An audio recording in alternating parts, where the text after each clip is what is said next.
And what's this mess over here? This was clean. I cleaned it. Now I've got a healthy dusting of flour over here, and this is where we're going to be working out our dough into 2 pizzas. We're going to take the rolling pin and a few other tricks and actually roll out 2 semi-round. I'm not even going to guarantee it's round. They're homemade pizzas. But so did you use the double flour, or what did you use? I just used the regular all-purpose flour for that. Okay. No sense using really great, expensive flour to dust your surface with. Okay, now we're back, and the dough has risen and gone into the refrigerator to chill for 30 minutes. You can see it's had a second rising there. I'm going to pull it out of there now, nice and cold. I'm going to plop it right here in the middle of where I've got my flour. And then I'm going to take this handy little pastry cutter. This is a jack of all trades. If you don't have one, you need one. I'm going to actually cut the dough in 2 because I'm making 2 pizzas. If you wanted to leave it whole, you could actually do that. It's going to be a really thick pizza. The other thing that you can do from this point, if you want to roll out 2 different discs, you can do a stuffed pizza even. So it's up to you. That's how much this recipe will do. 2 pizzas or 1 stuffed. So I'm going to drop that back in there. And then I'm going to form this into roughly a bowl. It is my feeble attempt to get a round pizza, which never happens. I'll just be honest with you. But that's okay. Because you know what? What's more important is the flavor. So I'm just going to start pressing this out. Turning it every now and then. See, you can already tell. Not going to be a round circle, but that's okay. More about the flavor. And you just kind of keep turning it, flipping it, doing all sorts of things until you get it into a nice semi-circle. So have you ever been accused of being flippant? All the time. And we're just going to start pressing the dough out from the center all the way around. That's what the good heel of the hand is for. And then a lot of people will say never take a rolling pin to your dough. To me, it's just faster. And I like to go in all directions. And I'll even flip it and start to stretch it. Put that back together. And he's not, you can see he's not staying together, so he's not going to be a perfectly round pizza, but that's okay. And you really want to start to work it from the center out on all sides and in all directions until you get it the thickness that you like. What thickness do you like? I like mine as thin as I can get it. Why? I just like a thin crust pizza. But does it help enhance the flavors? Depends on the person. Some people really like a thick crust pizza. I tend to like as little of the crust as possible because I like all the extra flavors that go into a pizza. So, but this is a tasty crust. It is a very tasty crust. You can't go wrong with it. Now, I'm going to book it. So I've doubled it over here, and now I've quartered it, correct? Mm-hmm. So I'm going to put it on my pizza peel, just like that. Now, what's the pizza peel coated with there? Remember we did the cornmeal. Well, obviously I didn't because I'm a big dumb male. And then I'm going to start to stretch it. As you've reminded me a few times. I'm just going to start to stretch it from here because I like it to be a little bit bigger.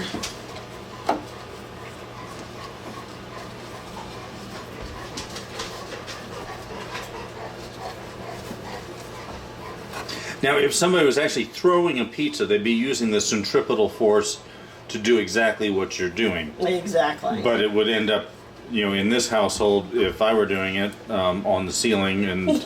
yeah. And if I were doing it, it'd end up in the dog's mouths. So I'm going to do it here.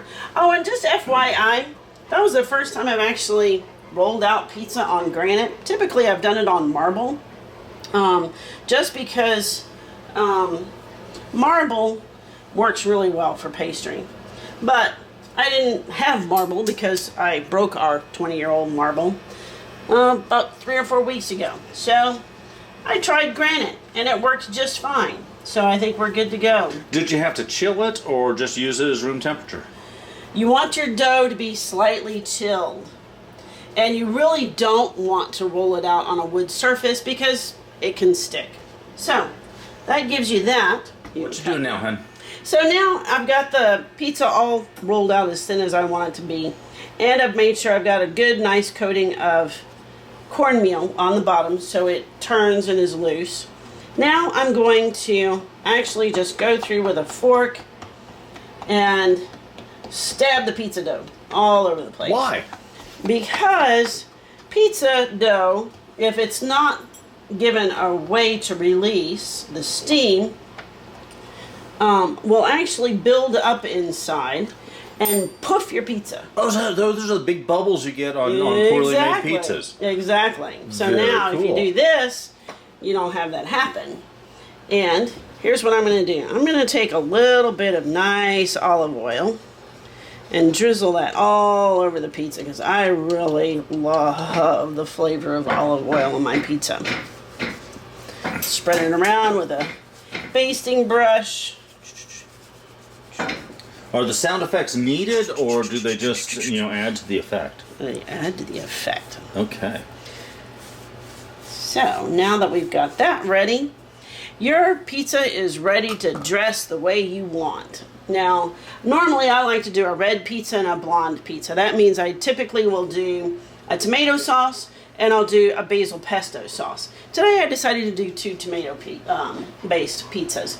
So you've seen our ingredients over here. I'm actually going to start with the pepperoni. And over here I have... No, that's not the tiny little pepperoni you get in the packs that aren't refrigerated, which really disturbs me a bit because meat, I think, should be refrigerated. Uh-huh. So what do you have over here? We've got pepperoni.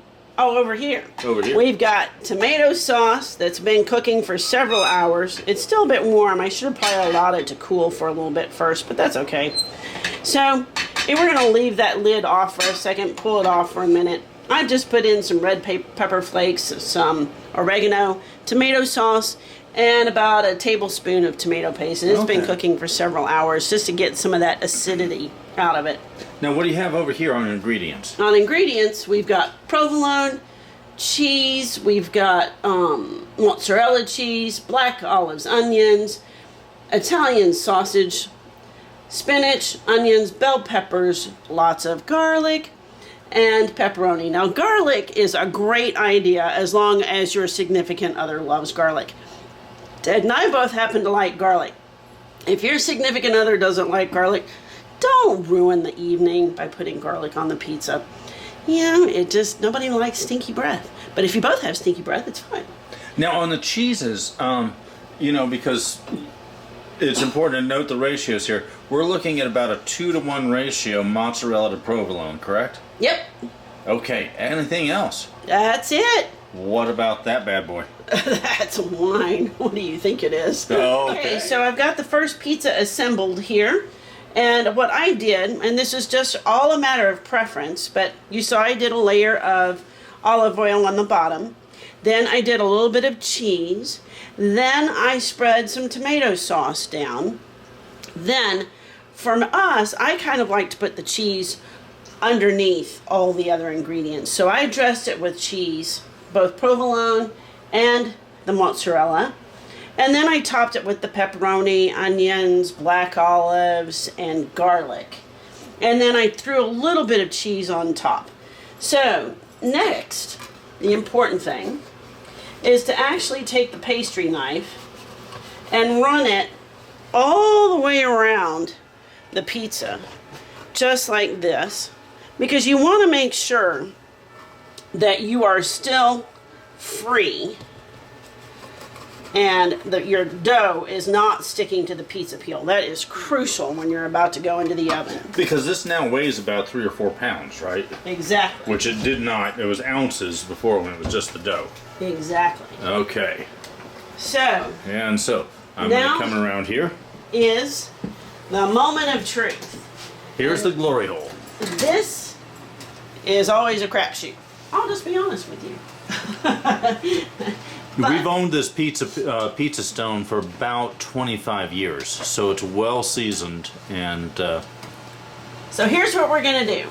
We're going to hope and jerk and slide. Boop. And it is ready to go in the oven. That's going to cook, because it's a super thin crust, for only about 15 minutes before I pull it out. at 550 degrees. Okay. This has been in the oven now for about, what did you say, 10 minutes? Yeah, 10, 15. I think we're good. At 550 degrees. And it's looking good. So I'm going to go ahead and make the transfer, because in the meantime, while that's been cooking, I've been working on getting the second one ready. So, we're just going to... Look at that. I mean, just look at that. Slid right off. There. And then we'll be ready for the second pizza in 2 shakes as soon as I finish putting the cheese on it. And then we'll be good to go. Second pizza there. Different ingredients, but oh, so tasty. So we're going to make that transfer now. And there's Millie the Wonder Dog, and she doesn't care. She doesn't care. I see a bare spot. It needs cheese. Okay, yeah. And this is where you fill back in.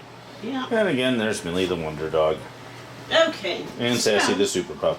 We are ready to make the transfer. And here's the thing.